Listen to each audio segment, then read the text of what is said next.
안녕하세요. 이 강의에 오신 것을 환영합니다. I am Kiyono with the ARP, and I would like to welcome you to our program this evening. ARP Virginia is thrilled to be collaborating with Usher Lifelong Learning Institute at George Mason University to bring our members a sampling of the rich program offered by OLLI Mason each semester. Greetings from the Osher Lifelong Learning Institute at George Mason University. OLLI Mason has been around for over 30 years, serving curious individuals who participate in lectures, clubs, trips, and special events, as well as volunteer opportunities, such as teaching and service on committees. I want to welcome all of our OLLI Mason members, as well as those of you who are in Virginia and across the United States online through our AARP connection. I want to especially welcome our sister campus, Mason Korea. We are very happy to be collaborating with Mason Korea to bring this Live from Korea series to you. There are many things you can learn and do at the Osher Lifelong Learning Institute at George Mason University, and I encourage you to visit our website to learn more, olli.gmu.edu.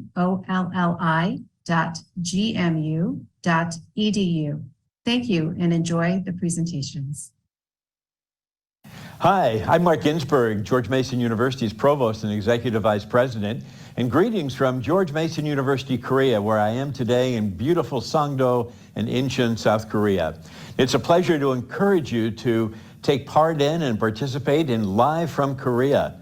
You know, George Mason University and the Osher Lifelong Learning Institute have a long-time partnership, and this new program that brings together people from our campus in Incheon and Sangdo, South Korea, and provides an opportunity for our colleagues from OLLI to learn about some of the issues in Korea, some of the cultural heritage and wonderful experiences that people have had in Korea, and to participate in and learn about the importance of the relationships between the United States and South Korea.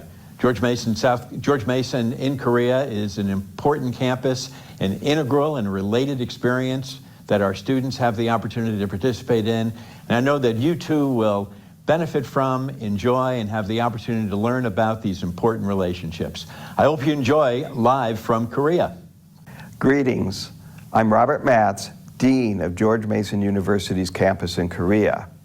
Mason Korea and Mason OLLI are delighted to collaborate to bring you this series, Live from Korea. Today's presenter is Dr. Joon Kim. Dr. Kim continues the theme of the last presentation by considering the rapid development of South Korea over the past 40 years. He talks to us from an economic point of view. Dr. Joon Kim is an assistant professor of economics at George Mason University, Korea. He received his PhD in economics from the North Carolina State University. His fields of specialization are environmental economics, health economics, energy economics, and applied microeconomics, with research that covers the intersection of these three areas.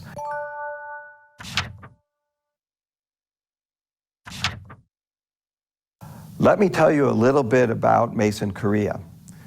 Students who apply directly to Mason Korea spend 3 years here and then a year at our Fairfax campus or one of our other Northern Virginia campuses. Students who go to George Mason in the US can also come to Mason Korea for study abroad for either a semester or a year.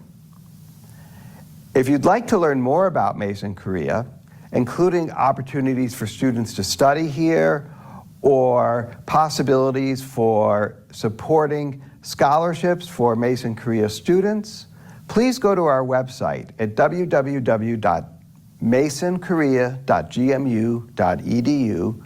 That's www.masonkorea, all one word, .gmu.edu. And now, on to our presentation. Please welcome Dr. Moon.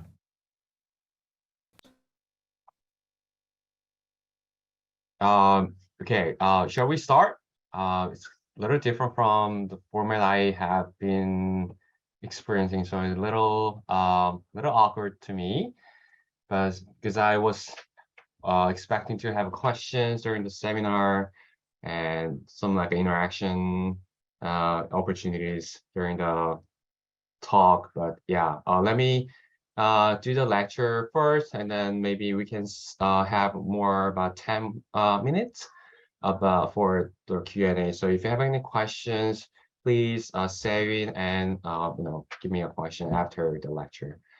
So, but thank you for coming to our session today, and thank you for your great interest in Korea and Korea economic development.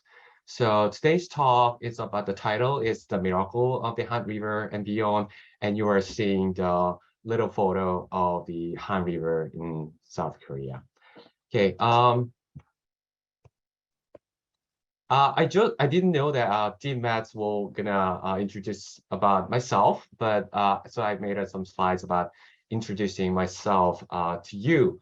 So my full name is Joon Kim, and I don't have middle name, but Joon is my first name, and the last name is Kim, and you can just call me Moon, something Moon in the sky. I got my PhD in economics, North Carolina State University.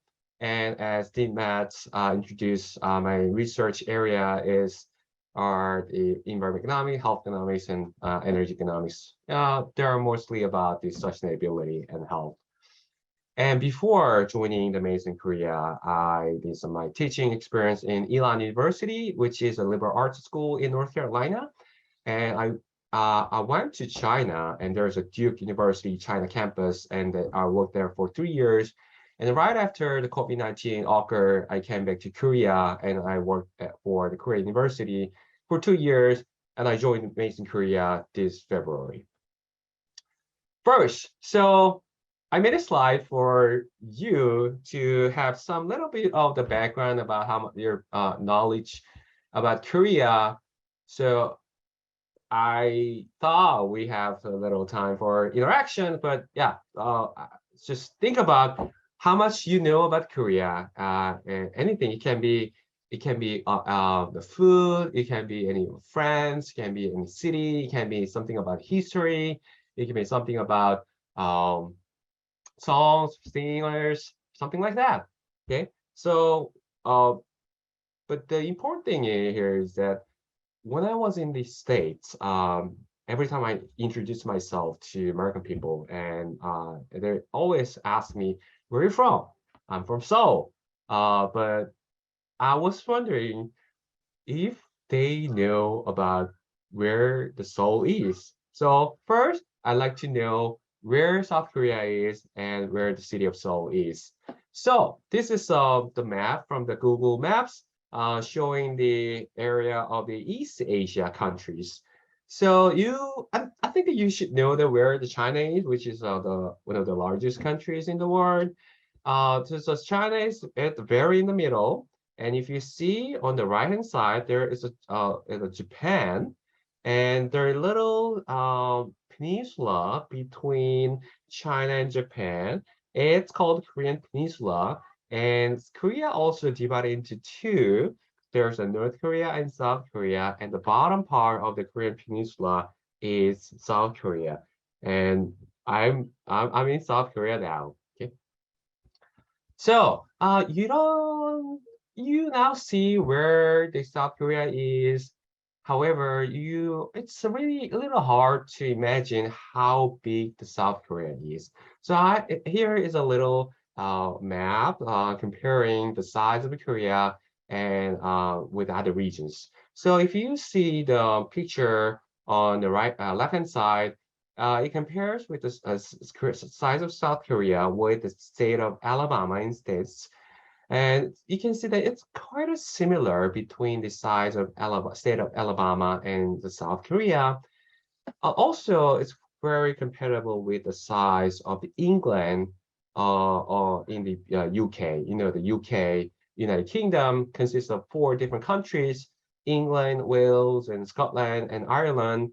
And South Korea is just same as the size of England part. And still, if you don't know, it's hard to imagine how big it is. Here's another map comparing the area, more familiar area, which is the Washington, Virginia area in the state.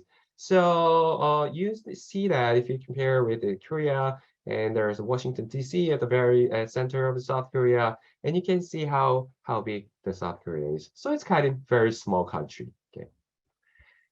And then I'll try to explain some little fun facts about South Korea. You see that South Korea is a really small country, the population, but the question after where you're from, when I was in the States, and the next question is, how many population do you have? So the population of South Korea is about 552 million, and US population is about 350 million. So if you compare with the US population, they're about 6 times. And if you compare with the Virginia population, Virginia has 8.5 million population, so it's also about 5 times or 6 times larger than South Korea is larger, 6 times larger than Virginia. And also I think that you have had a chance to meet some Korean people. And once you ask about where they're from, I'm pretty sure that most of them answer like, I'm from Seoul. And the interesting point is that, do you know how many people live in Seoul in South Korea, which is capital city of the South Korea? A quarter of total population, 1/4, actually they live in Seoul. And there's 2 more cities, not cities, the metropolitan city and one the province, which is called Gyeonggi province, and Incheon metropolitan city. And the Seoul and Incheon and Gyeonggi province, the 3 area, it's called Seoul metropolitan area.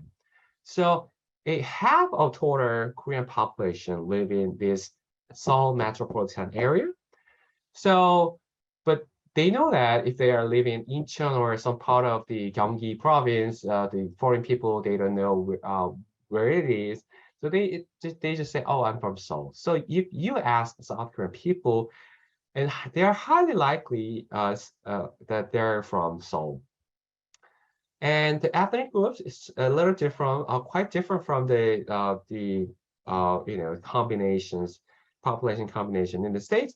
95% accounts for a total population. 95% of Korean, they're all Korean, and about 5% are from the foreign countries. So they usually are from foreign workers or those who married with Korean people. And we have our own language, Korean. So it's a little quite different from Chinese and Japanese. So we cannot communicate each other between Korean, Chinese, and Japanese. But yeah, although we are very close, we use a really different language. And 안녕하세요 or 안녕히 계세요 is kind of general Korean that people learn at the very first. So the title of today's talk is the miracle of the Han River and beyond. And so, but where's Han River, right? We now see where the South Korea is, and we now know where the Seoul is. And now it's the time for looking at where the Han River is. So this is another map from the Google Maps. And you can see that this is the larger size of the map showing the Korean Peninsula, and you see the North Korea and South Korea. In this map, you can see more closely about Korean Peninsula, and there's a Seoul in the middle, and there's you can see also Pyongyang at the upper side of North Korea, and it's a capital city of the North Korea. If you enlarge the map of Seoul a little more, then this is a map for the Seoul. And here, if you see on the left-hand side, I just marked with the red color pencil. And this is Incheon city, and this is where the George Mason University Korea is. And if you look at the very center of the Seoul city, there's a blue line across the city, and this is called Han River, a river across the city of Seoul. Okay. So this is for some little photos of the Han River, and it's beautiful, especially during the night. It's with a lot of lights, and you can also take the cruise. I take my kids to the cruise every year. It doesn't cost a lot, so it's really good to feeling a breeze and looking at the lights, and yeah, it's really good. So let me start with the explanation about the Han River first. The Han River is also called Hangang, and we Korean people say it's Hangang. Gang is a river in Korean. So Han River is major river in South Korea, and the fourth longest river on the Korean Peninsula. I'm not sure about the other three, but I think it's two of them are in the South Korea and one in the North Korea. So the Han River has been played an important role in all the Korean history because it's one of the key part to trade with China. Okay, it's really close to China. Using the river, we trade our goods with China. And the lower stretches of the Han River are lined with the pedestrian walkways and bike pathway, public park, restaurants, and particularly in the solar parks. So what is the miracle of the Han River? So miracle of the Han River is about the period of the rapid increase on economic Korean economy in South Korea after the Korean War. So, and this term was coined after the phrase "a miracle of Rhine," which was to refer the economic rebirth of the West Germany after World War II. So following miracle of the Han River, South Korea has been held an economic model for other developing countries for like some South Asian countries for like Vietnam, Indonesia, and acceded to the G20 in November 2010. So if you compare the economic growth rate between North Korea and the South Korea after the Korean War, you can see there is a rapid increase trend for the South Korea, which is colored in blue. And if you look at the economic growth rate for the North Korea, which is colored in red, you can see it's almost straight linear line with almost zero slope. So you can see there is very small economic growth in North Korea, not North Carolina. Sorry. So this is rapid economic growth in South Korea. It's called the miracle of the Han River. So after the miracle of the Han River, let's see how the Korean economy is doing now. So as of 2020, South Korea placed 10th with their GDP ranking, followed by the United States, China, Japan, Germany, UK, India, France, Italy, Canada, and Korea. And also recently they joined the 30-50 Club, a group of countries with a gross national income over $30,000 a year and a population over 50 million. And there are only 7 countries in that club. So it's kind of a great achievement as for South Korea, which is a very tiny country in the world. And also last year, the UNCTAD, or United Nations Conference on Trade and Development, they changed the Korean status from developing country to developed countries.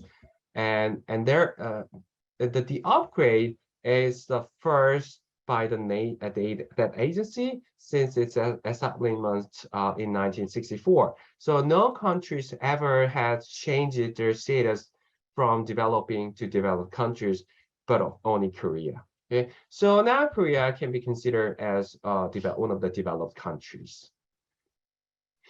So what kind of factors leading the South Korea to the from developing countries to developed countries? So one of the key industry in Korea is semiconductor. The sales ranking is the Samsung is they have placed #1 for the sales ranking in the world, and the 4th from the Hynix.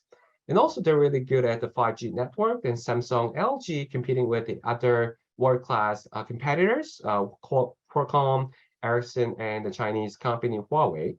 Also, they're really good at the shipbuilding, and Hyundai and Daewoo are one of the largest companies in the shipbuilding industry. And also, if you look at the smartphone ownership and internet usage rate, 95% of total population as of 2019, they use smartphone and internet. Also, if you look at the cars on the road, and you can see there's familiar name, the Hyundai and Kia, and also from South Korea. So this is a brief background about South Korea and Korean economy.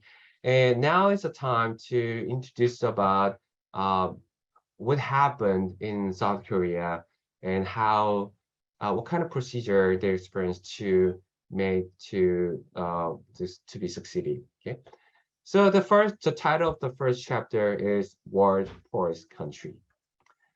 So background: between 1910 and 1945, South Korea, not the South Korea at the time, okay, the Korean Peninsula or Korea, was annexed by the Japanese Empire and became one of the part of the Japan until its surrender at the end of the World War II in 1945. So after its surrender, after completing of World War II, the United Nations, the United States and the Soviet Union, they divided Korea into two parts. So northern part of the Korean Peninsula, Soviet Union took care of them, and the southern part of the Korean Peninsula, United States, was taken care of. And 5 years later, 1950, the North Korean military forces crossed the border and they try to attack the South Korea. So that's the beginning of the Korean War. Okay, so you can see how busy the Korea was at the very beginning of the 20th century between 1900 to 1950.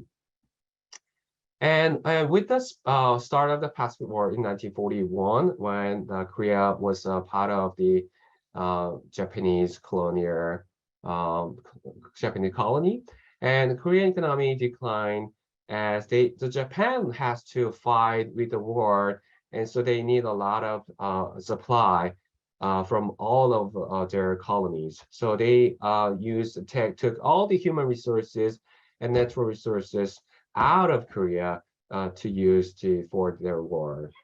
And also during the South Korean War, South Korea suffered about 25% of the property damages, and also 1/8, almost 12 to 15% of the total population died due to the Korean War. As a result, South Korea became one of the poorest countries in the world. So if you look at the GDP of South Korea, GDP per capita at the time is $64 per person per year. And if you compare with the US, GDP per capita per year is $2,000 as of 1950. So you can see how poor they were. So this is some photos of the Korea right after the Korean War. Everything was destroyed, and a lot of people died, and they think it was poorer than other poorest countries like the Philippines, other South Asian countries. So they thought, the people from foreign countries, they thought there's no hope in South Korea.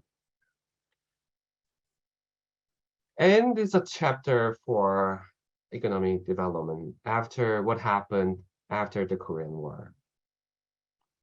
So we had the first republic right after the Korean War, and which lasted for 7 years until 1960. So President Lee Seung-man took the administration of the South Korea. And at the time, the Korean economy was largely agricultural based economy. And South Korea people really love eating rice. So their main food is the rice. So at the time, they're more focused on spending all this production by themselves rather than exporting the goods to other country. So main part of the economy is agriculture, and the main crop of the agriculture is the rice. So this photo, I prepared this photo, is how much the Korean people are into the rice. And the photo on the left-hand side is showing the general meal for Korean people, and you can see how big the bowl for rice is, and you can see it. And then there's a photo of the right-hand side, upper right-hand side, and there are four missionaries from foreign countries, and they're kind of experiencing the Korean people's like a what is it, cuisine.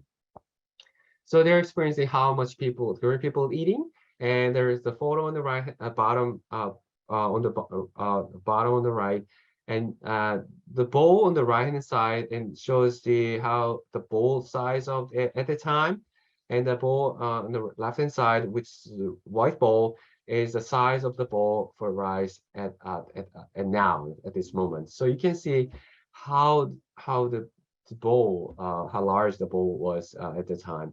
And they're really curious why the Korean people are so thin and weak, even if they're eating that much rice. Okay, so there are a lot of documents about how much rice the Korean people were eating. And through the Farmland Reform Act of the 1950s, the United States Army military government in South Korea, which took care of the South Korea right after Korean War, they redistributed the previously Japanese-owned land, allowing the generation of private fund. And this is not quite widely discussed, but I think that this is one of the important part of the Korean economic rise.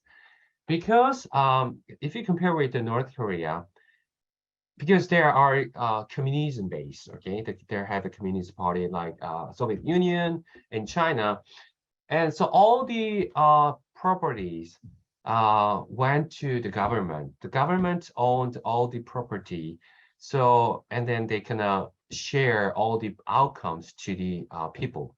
However, in Korea, the United States, the military government, they try to redistribute all the lands to the public.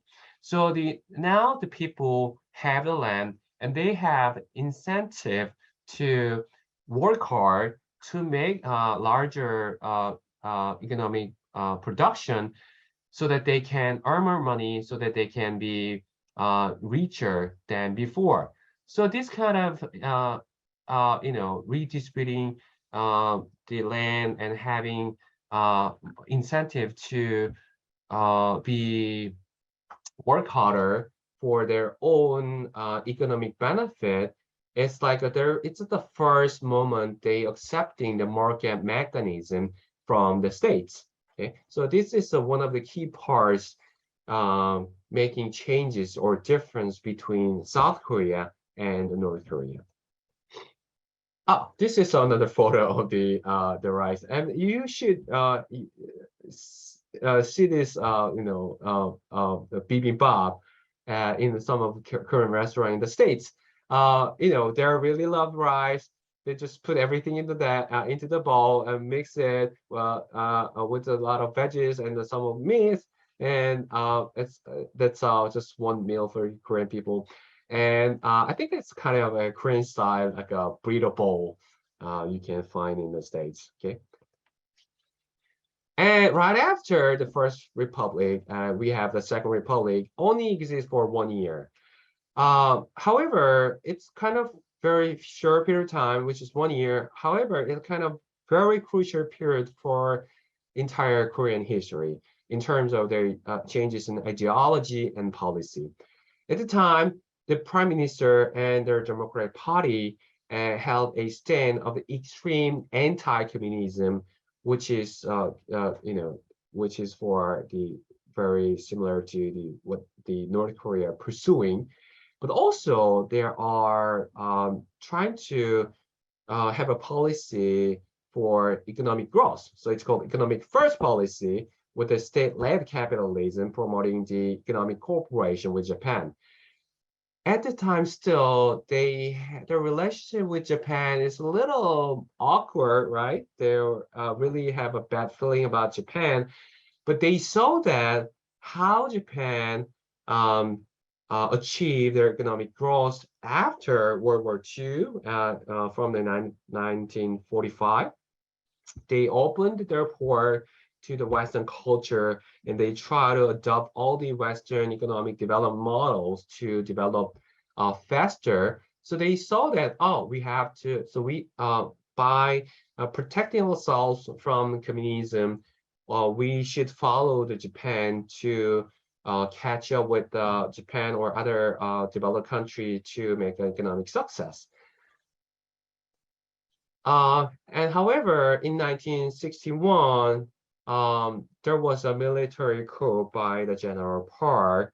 And here is a two-star, like a major general Park, and overthrew the Democratic Party, and the result was a military junta, which is known as the Supreme Council for National Reconstruction, and in short, SCNR. And during his time, the Park Chung-hee became a president by himself, and he did president for about 60 years in total. So he was the 5th to 9th president of South Korea. Anyway, during his time, in the very first in the period of the SCNR, the first national 5-year economic development plan was launched, and becoming an important factor in the miracle of the Han River. So while this during the 5-year plan was not really effective to achieve the great short run or short term economic success, but it's been a found or basis for future economic success and policy reform. So it's kind of a really great trial to become a economic future economic successor. So 5-year plan includes different strategies including the agriculture and energy industry success for its coal and electric power, and also development of basic industries for chemical fertilizers, cement, and oil refinery, iron and steel. And also they put a lot of efforts on the transportation, including roads, railways, and ports. And also before the economy was agriculture-based economy, so they need a lot of human resources. So usually for each household, at least they had 5 or 6 babies to use them for their to farm production. However, if by changing their economy from agricultural to manufacturing economy, their people are not needy. So that all their human resources are left. They try to use human resources into the manufacturing industry. And also they try to study how to use the land, and try to they try to promote the export to improve the balance of the payment. And also they try to promote the science and technology. So President Park, the motto is treating employees like family. And it has been created with the increasing productivity within Korean workforce, and thus as contributing to the nation's economic success. So this Park's national reputation as a leader is a little mixed, because he has very significant contribution to South Korea's economic success. However, he also criticized for systematic disregard of the human rights and media censorship because of the anti-communist sentiment and the part of the military dictatorship. So we're going to talk about more about the Park's strategy and his reputation later. But it's a kind of definite, he has a lot of contribution for the miracle of the Han River and Korean economic success. So South Korea,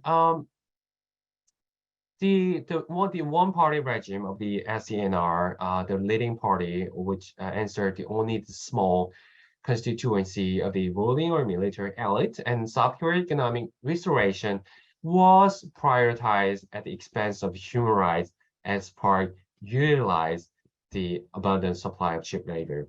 So the background of this one is like, at the time, as you saw the photos, there was nothing in South Korea. Everything was destroyed. They didn't have technology. They didn't. So all the natural resources is in North Korea, and there are a lot of mountains in South Korea, but there are not many natural resources located in South Korea. So no natural resources, no technology, only agriculture farms. So the only thing we can rely on is agriculture. So there's only thing left in South Korea. So the president part thought, oh, the only thing we can use or compete with the other country is human resources. Okay, so and also to promote their industry, like a manufacturing industry, the only thing they can do compete with the other existing companies in the world is the price competitivity. So that they have to reduce their input costs to compete with the other country, so that they use a lot of human resource with very less wage payment. So this is one of the part where the president part was criticized, but they use a lot of human resources with a very small wage payment. But this is the reason or why or how they compete with the other countries. And also the president part thought South Korea and Korean people are not ready to be a full democratic nation, nor a free nation. And as he stated, democracy cannot be realized without economic revolution or economic success. So, and he argued that poverty of the nation would be make it vulnerable, and therefore the urgent task for South Korea was to eliminate the poverty first, rather than establish a democratic nation.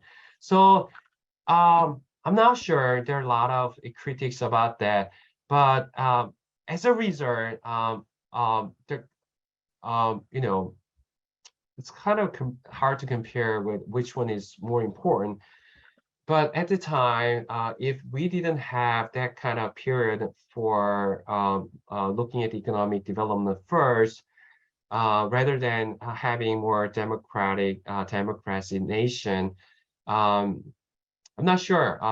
It depends, but without the period of time, I think it's hard to have the current situation of Korea or current state of Korea. So after 1962, we call Third Republic the period between 1963 and 1972. And this during the Third Republic, Korea received $800 million from Japan under the poverty claims for the time period for colonial Japanese colonial era, and all the foreign aid was depending on the largely from the U.S. and in exchange for the South Korean involvement in the Vietnam War. So a lot of people, our army was sent to the Vietnam War as from the request from the U.S. And my father also went to the Vietnam War for during the period. And using the money, the government tried to accomplish the self-supporting economy, launching the Seoul movement in order to develop the rural areas. So President Park was smart. He wants to develop, the city or the rural or urban area, but also at the same time the rural areas. But he didn't want to spend a lot of money. So what he do is launching Seoul movement, which is a kind of campaign. So this is the photos of the Seoul movement, and they made a flag and they try to make them work by themselves to have some development in rural area, and every time they work, they make them call their working cadence or something. So cadence like let's live well together or something. Every time they work together, they sing a song, and then they get no payments for that. Because all them they recognize that this movement is only for themselves. So the government for the government, they can make them work for economic development, but without paying anything. Okay, and the strong leadership of the government, although the criticized, as well as the effective use of cheap labor, served as a catalyst for the growth of South Korean economy. This is true. And from 1972, 1981, it's called the First Republic. And during the period with the government backing heavy industries and electronics and steel industry flourish. So President Park, he ended his present period until 1979. And during the period, he thought, we don't want to be good at all the industry. But rather, it's better to focus on some promising industry while we can have some competitive advantage. So what they choose is heavy industry, electronic, and steel industries. And the government said that, oh, we're gonna back up, okay? And the industry, the companies, do whatever you want. If there's anything wrong, we're gonna support yourself. So because the people know that government back up the companies, they have confidence to invest the money to their company, so that those company can use the money to develop and to make the cost less to compete with the other countries, so that it's kind of a good economic circulation to be successful. So money subsequently came pouring into the economy as consumer confidence in heavy industry grew. So the result of this kind of investment during the time, you can see that at shipbuilding industry now, as of 2020, there are number 1 to number 4 for the largest shipping companies in the world are Korean companies. So Hyundai, STX, DSME, Samsung Heavy Industry, they're all South Korean companies. There are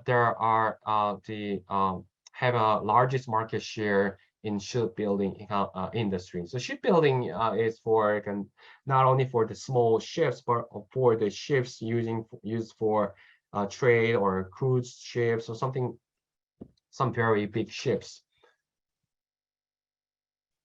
So from 1981, 1995, 1999, we call this period as economic boom and currency crisis. This is a very important period for Korean economy, where we experience the peak of economic growth, but also the currency crisis. So by end of 1995, South Korea has established itself as the 11th largest economy in the world. And also at the end of the 1996, President Kim announced that the South Korea can now join the OECD, and which is consisting of the top industrial nations. However, so at the time, there's a saying that the dog on the street is eating like $10, like everything. The money is everywhere, and it's kind of general to. We have thought like my job now is my entire job, and never fear about being unemployed, and never fear about having a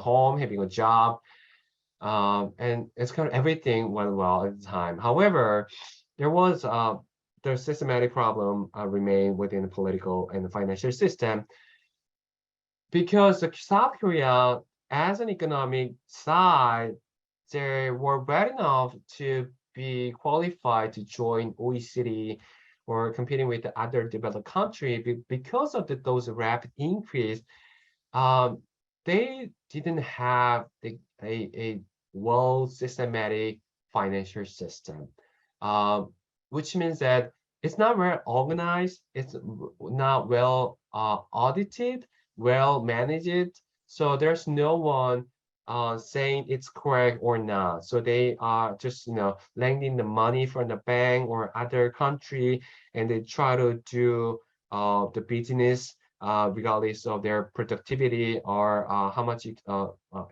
whether they never consider about whether the business will be successful or not. If they have a money, they start the business, whatever they want to do.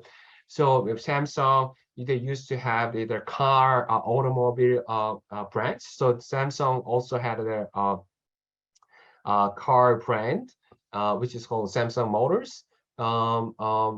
They also have the department store. They have a fashion brand. So for each big companies, they have maybe 20 or 40 branches. They did everything. So earlier, because whenever the problem arose, the financial problems arose, and they hindered economic development, the junta harassed the wealth for funding. The big companies were harassed by the government for the funding.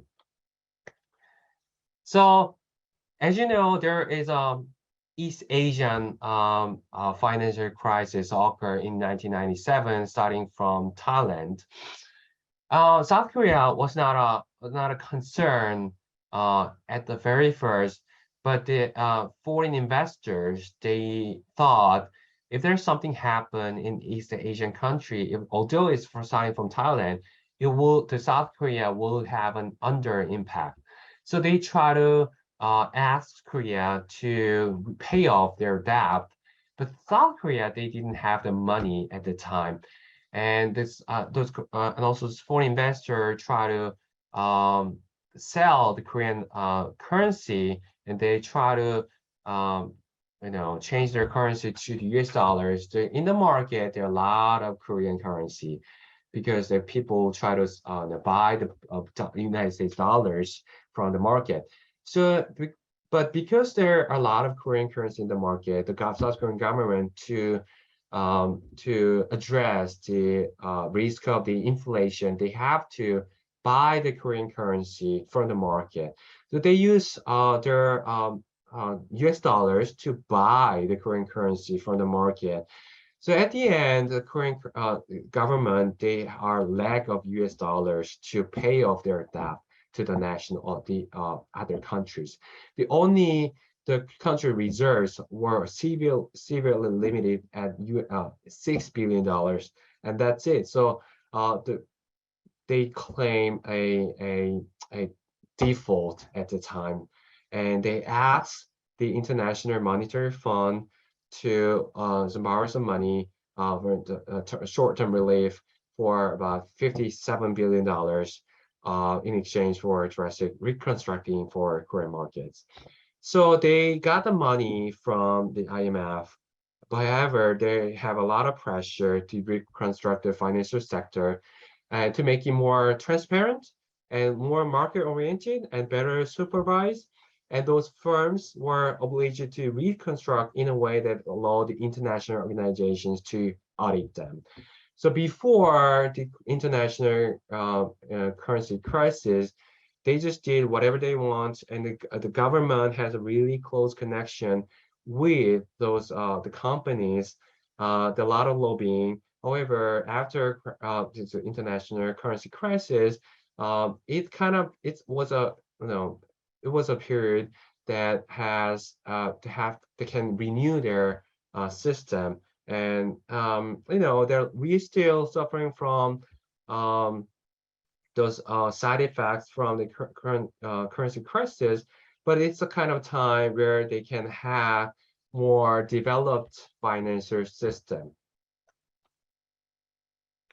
So Kim Young-sam, the president at the time, failed to protect the economy at the time, but the next president, Kim Dae-jung, took over the office with a considerable damage to repair. However, it's not a fault of the president Kim Young-sam.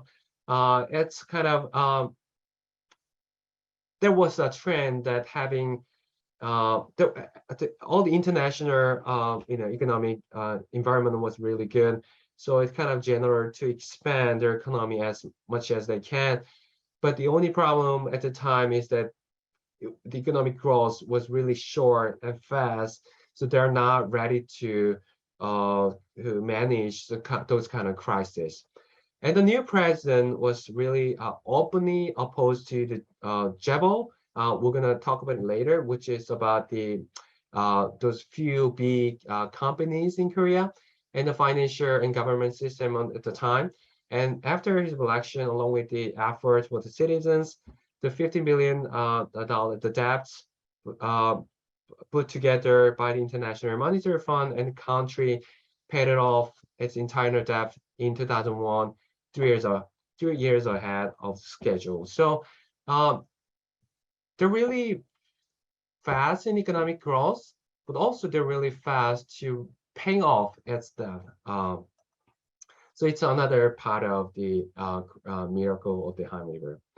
So this is a history about the miracle of the Han River, and we're not,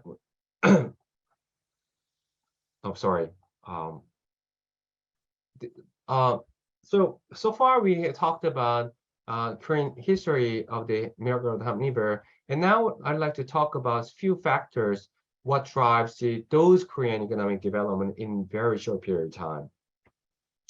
The first one is education, and second one is government economic planning, and the third one is foreign aid.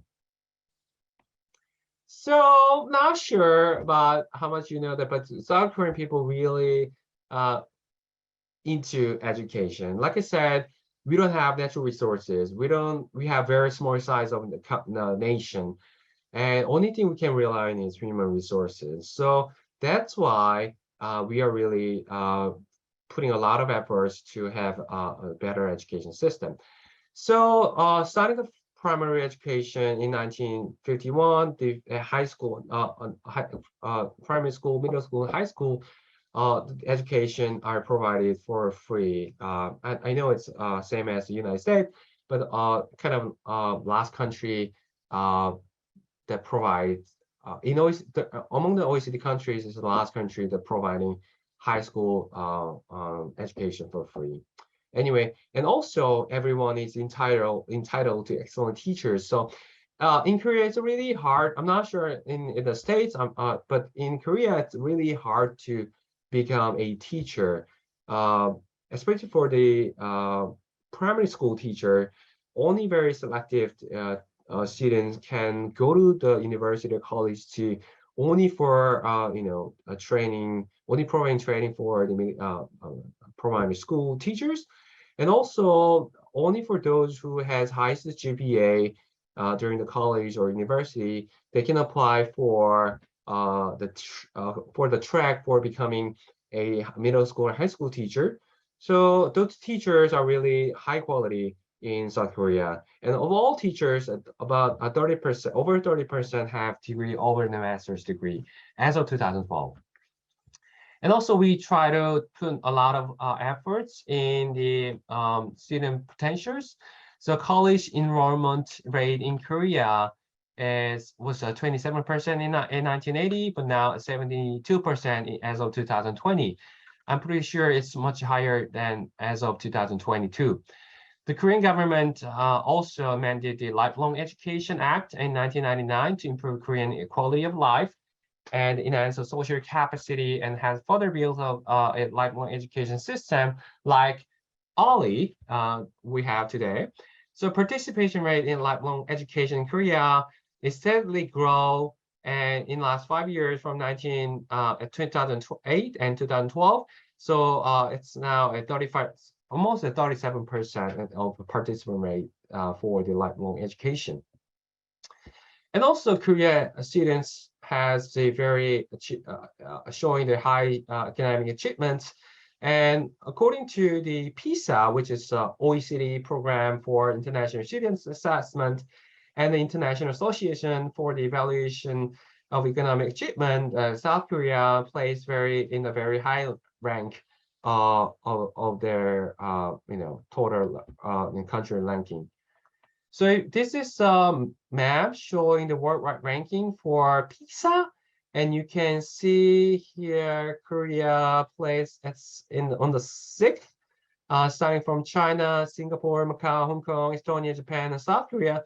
And you can see that those countries with putting a lot of efforts and human resources, they are achieving the high scores. Also, if you look at the ranking for TIMSS from IEA, and Singapore placed in the top, and followed by Hong Kong, Korea, Chinese Taipei, and Japan. You can see that those small countries like Singapore, Hong Kong, Chinese Taipei, and Korea, small countries, no natural resources, only rely on human resources, they are usually achieving the high scores. And the second, driver for Korean economic development is government economic planning. I talked about it, JEBO, and this time to explain about the JEBO and the Korean economic planning from the government. So JEBO refers to corporate groups in South Korea, mainly run by families, and then exercise monopolies or oligopolies control over product lines and industry. So you can compare with the conglomerates in the States and Jabibatsu in Japan.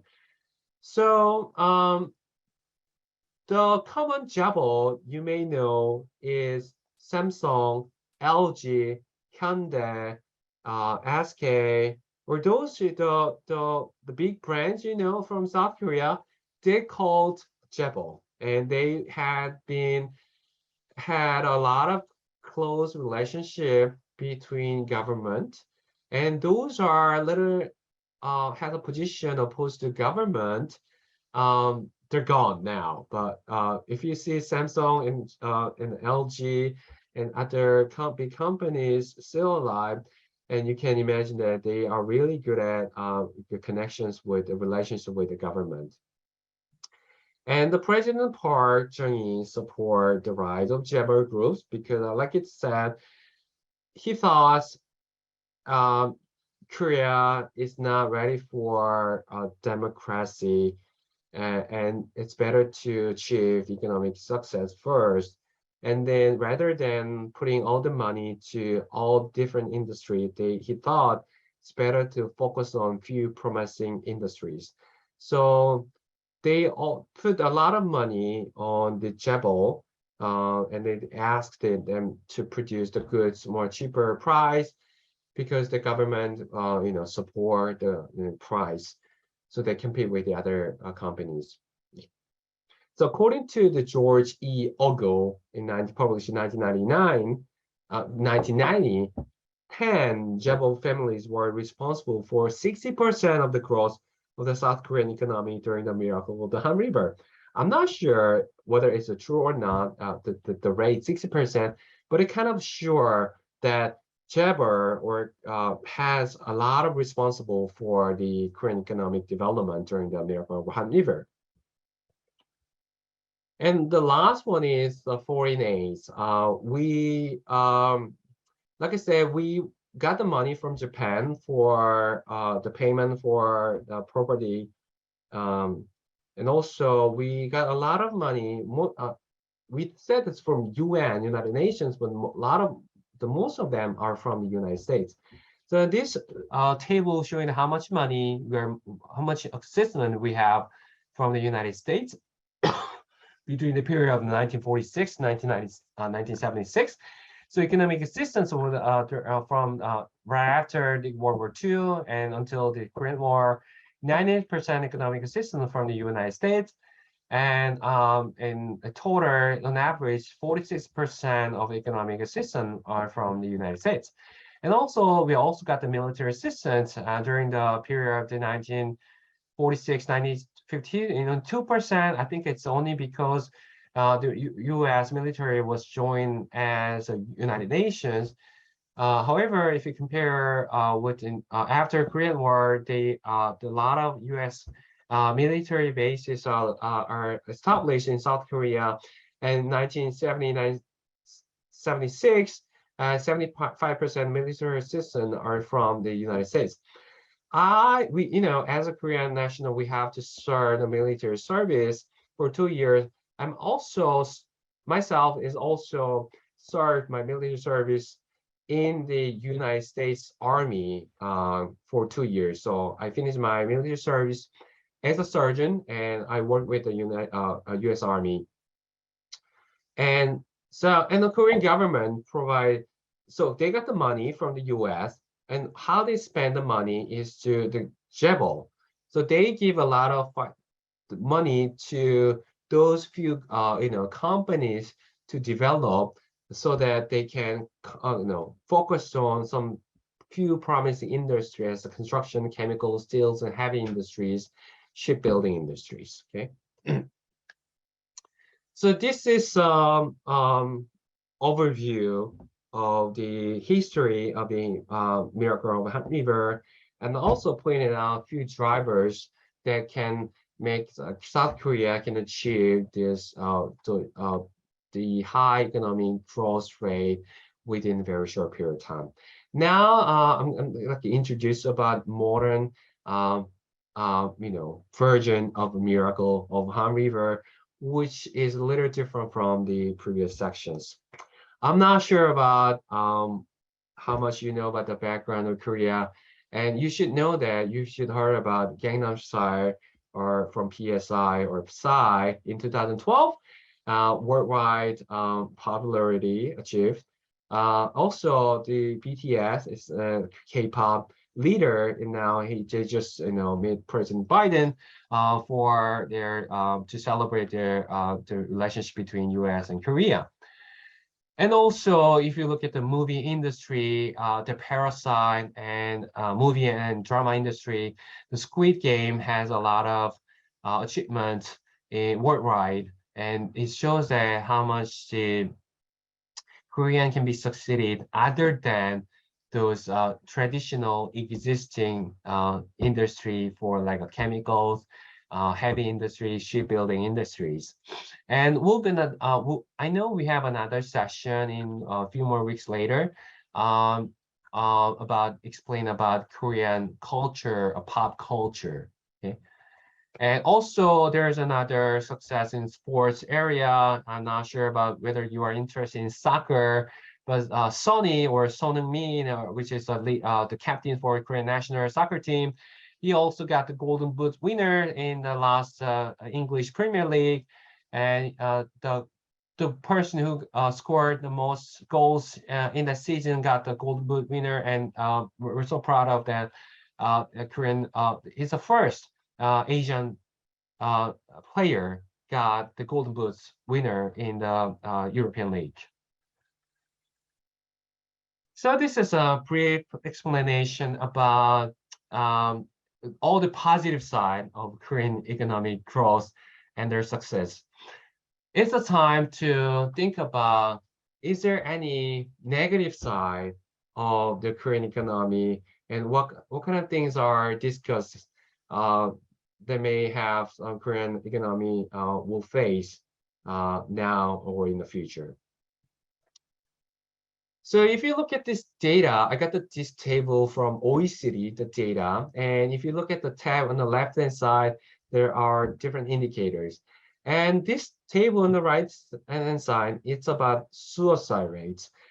And if you looking for Korea on the table on the right-hand side, you can find the name of Korea at the very end on the right-hand side.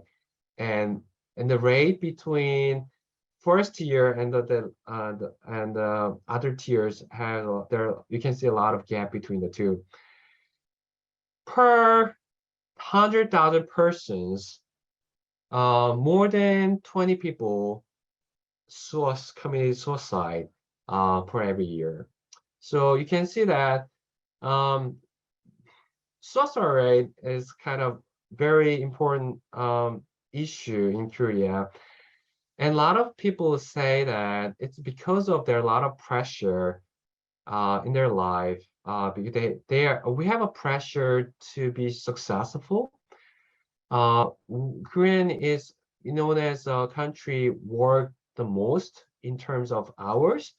So we work more than I'm not sure how much hours on average we work, but we have the top. I know we ranked #1 for the working hours, and we have that the size of the countries are small. We have to compete with the internationally, but we have to also compete with the domestically, right? So we have a lot of pressure, and I think that's because why the suicide rate is so high in South Korea.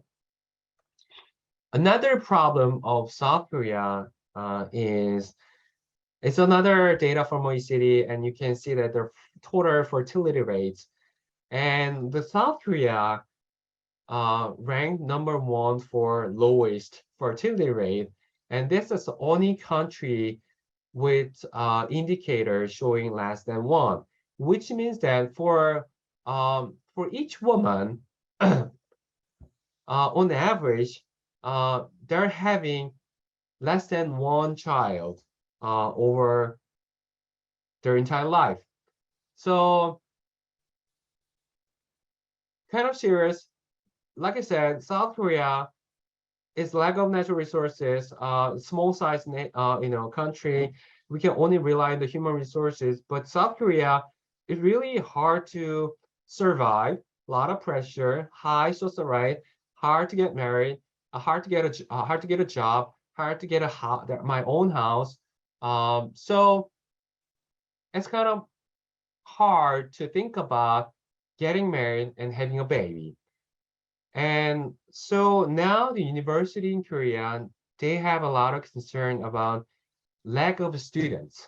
So we are expecting to have universities closed. We're expecting to see a lot of universities to be closed sooner or later in the near future. So also the growing income inequality, because nowadays the economy is transforming from the traditional industry, from heavy industry or something, but to another online-based industry like a YouTube. So there are a lot of people who are getting money without less labor intensive industry, so which increase in income inequality.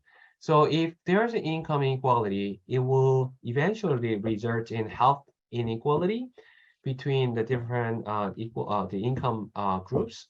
So if you this problem merged with the other Korean problem like high suicide rates and low fertility rate, it's really hard to say that Korea still have a brighter future than now. Okay, so we have a lot of concern about what will be our future. What kind of industry we can make our money if we are lack of people, we are lack of with a lot of stress and with a high income inequality.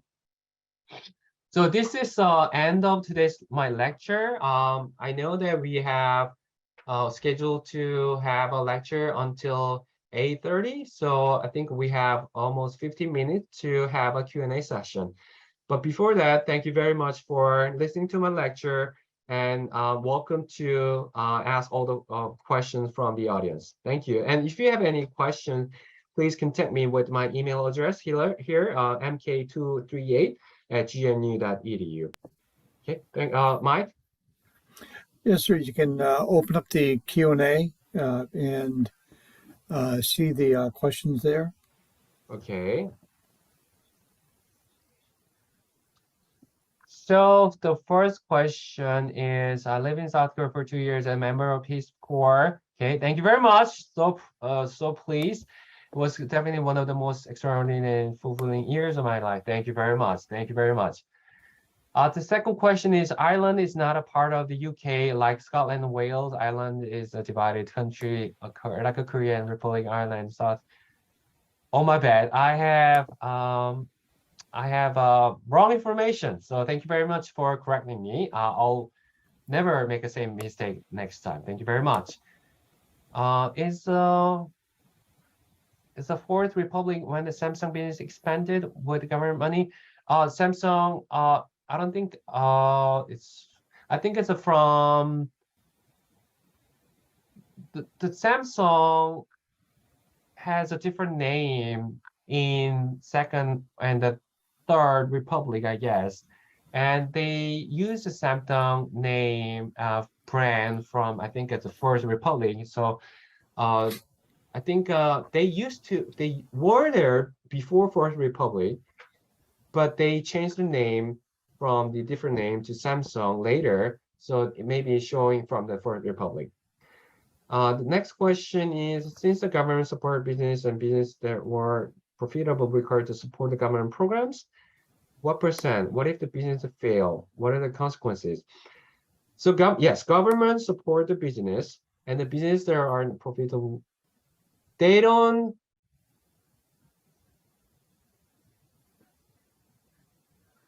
So yes, if they're making money, they have to give the money to the government, so the government used it for their own own interest. I'm not sure how much money it goes to the government to redistribute the society or social development. But yes, the government took the money. Every time there's something happens, they need money, they ask the chaebol or the few big companies to give the money. I'm not sure about the percentage. What if the business failed? So if they reject to support the government, they got a lot of disadvantages from the government, and eventually the company will be likely to be broken down into separate parts. So before, a lot of companies, chaebol companies, but they're gone because they are opposed, they didn't support the government plan. The next question, if the Korea has one of the top shipbuilding companies in the world, I cannot help but wonder what environment impact the business has on the country, and if there are processes to mitigate the impact. It's about the environmental impact.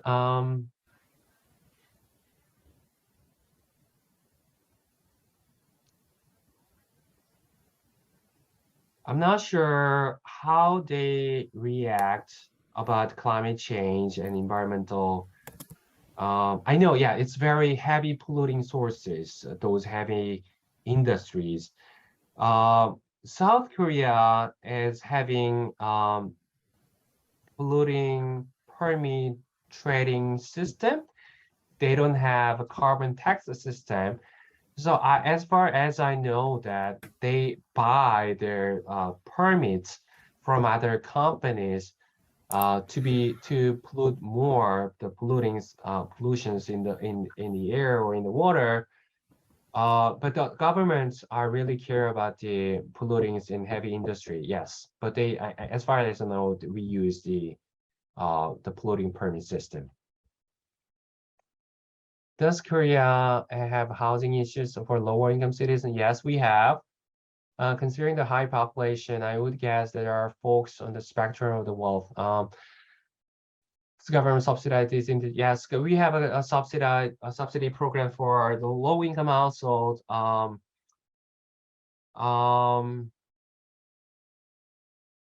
And the problem is that income inequality is getting larger and larger. And so the rich people is getting more richer, and lower income household is getting lower. And also the problem is that minimum wage. There are subsequently increase in minimum wage in Korea.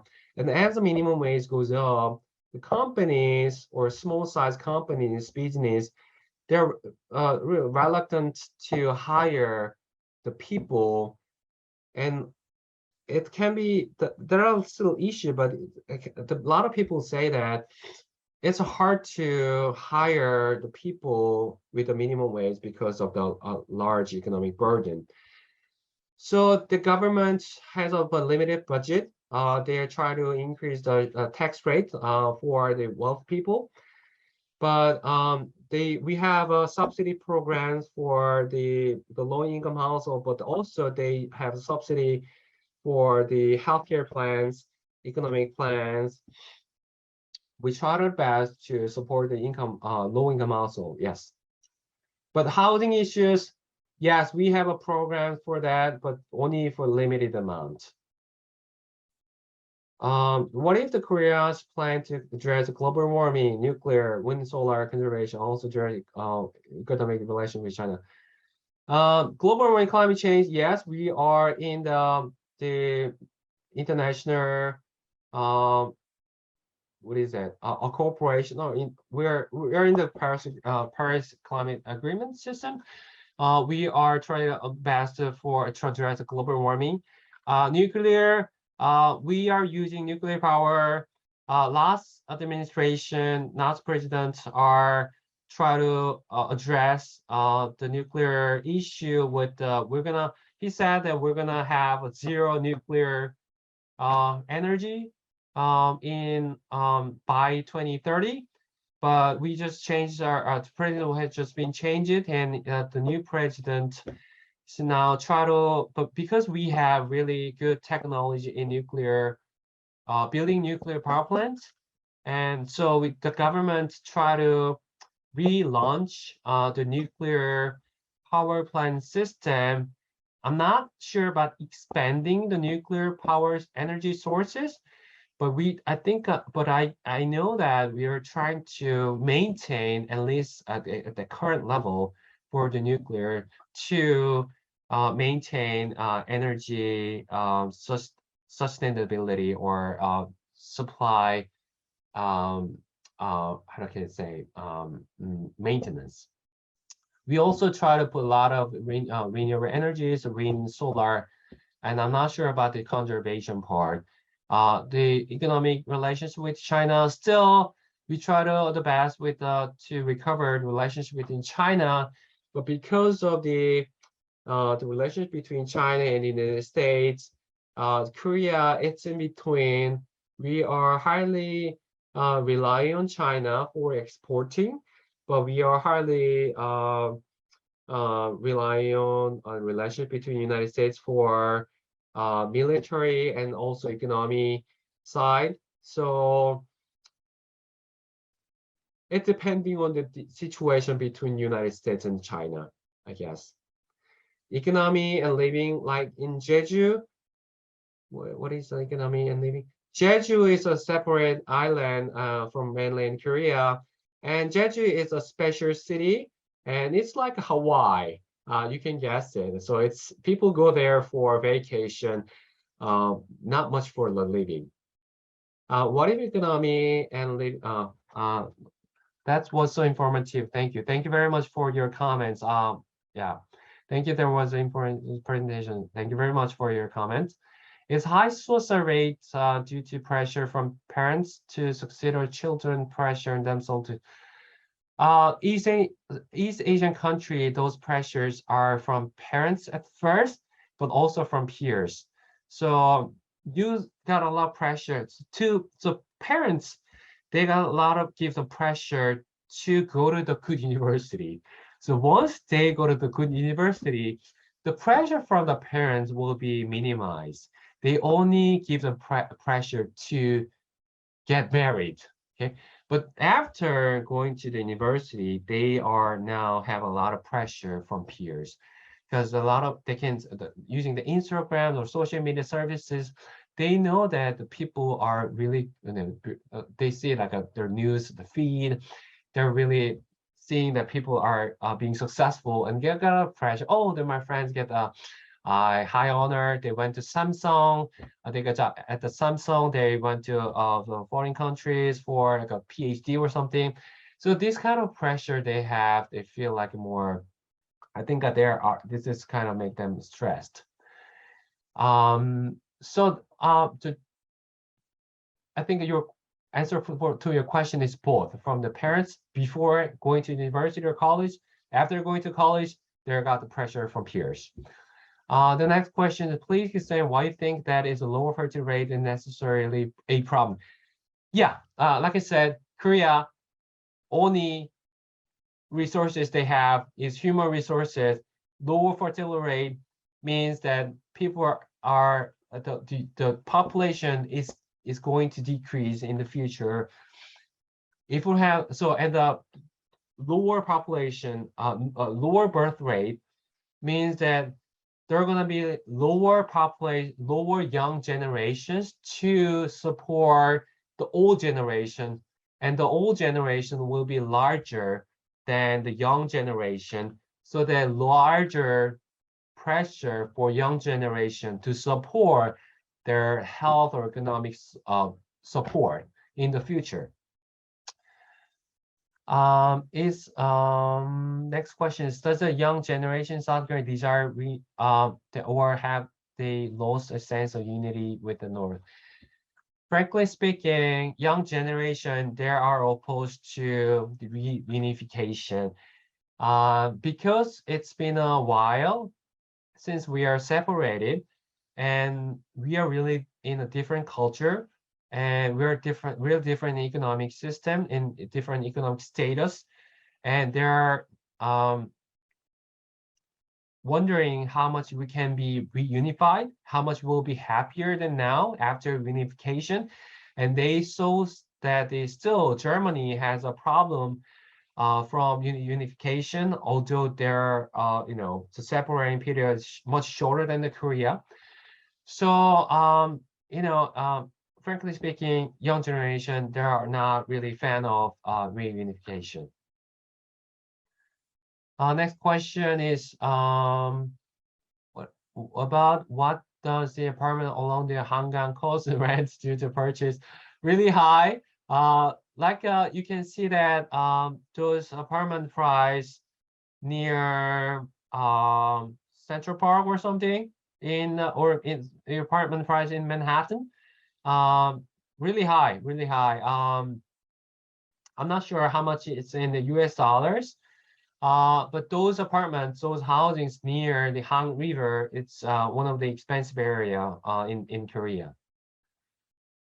Very important talk. As a general statement, does the younger working population have positive feeling about their future in South Korea?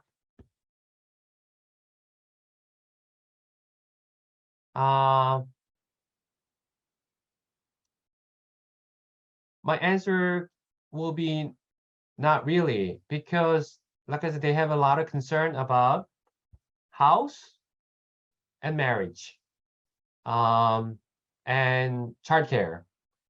First, they're thinking it's really hard to buy a house by only from their wages.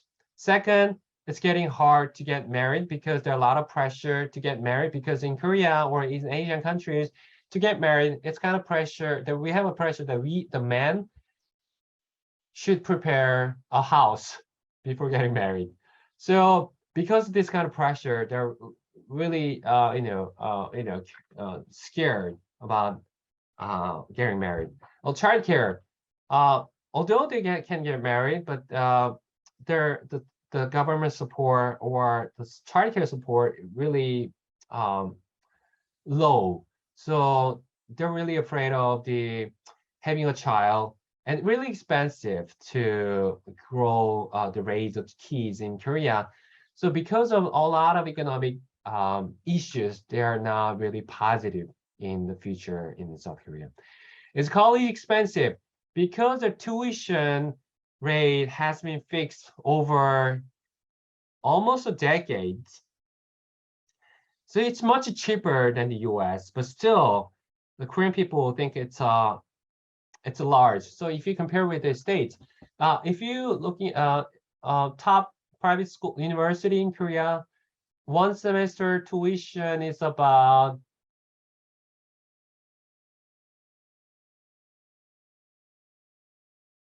$3,000 or $4,000 for per semester. So it's about less than $10,000 a year. So it's cheaper than the States. However, because a lot of economic pressure, I don't think I think they think it's still high, and because of political reasons, the government asked the university not to increase the tuition over the last a decade. The next question, Park Chung-hee was assassinated as we discussed. Yes, his daughter Park Geun-hye also became prisoner. Why was she put in a jail by her successor for so many years? Actually, she went to jail because of her. It's hard to explain. Because she was a president, but she actually didn't act as a president. She was helped by someone else, the civilian, a friend of her, or guardian of herself, because she didn't have parents. She had a friend, like an advisor. She has an advisor, and the Park Geun-hye did everything, made all the decision by her private advisor, and it was found by the media, and that's why she was impeached and went to jail. But she just came out of the jail right before the president changed it last year. A New Yorker magazine article a couple of years ago claimed that Seoul is the most wired city in the world, or weird city in the world. A weird city in the world. Do I agree with that? I'm not sure what it means, what in terms of what. But it's kind of, yeah, you can say that it's a weird city. It's one of the largest cities in the world, and also, but at the same time, it's one of the safest city in the world. So I saw that there's a critics that about the Samsung's advertisement that women running with her Galaxy watch, and they're running at the 2 a.m. And a lot of Western media says it's it doesn't make sense, but which makes sense in Korea. So Korean people say, oh, it's okay. Why is the problem? So it's kind of, well, safest city in the world. Also, a city with the highest internet speed. I'm not sure about what it means, but yeah, I can say that it's kind of one of the weird city. Thank you for next question. Thank you for introducing me to country of the South Korea. I love my Hyundai, and thank you very much. I'll continue to purchase them for years to come. Thank you very much. Did technology build such a reliable dominant development entirely in South Korea? Did the technology to build such a reliable dominant develop entirely in South Korea? Of course. They have an international cooperation with the German companies or U.S. companies for development in automobile industry. Of course, they have merged a lot of international companies, but also they have a R&D center in Germany and in Korea as well. So you can say that it's not entirely in South Korea, but the headquarters are in Korea, but they have a lot of international branch or R&D centers worldwide. What percentage of population is older? I'm not sure. I think it's between 30 to 40% is considered as old in South Korea. So it's getting one of the fastest aging city or country in the world. Next question. I know that temporarily break of the BTS to do solo project has caused concern about the loss of their huge contribution to South Korean economy. Will this really have an impact on Korean economy? And if so, what can be government do to mitigate this loss? I have no idea.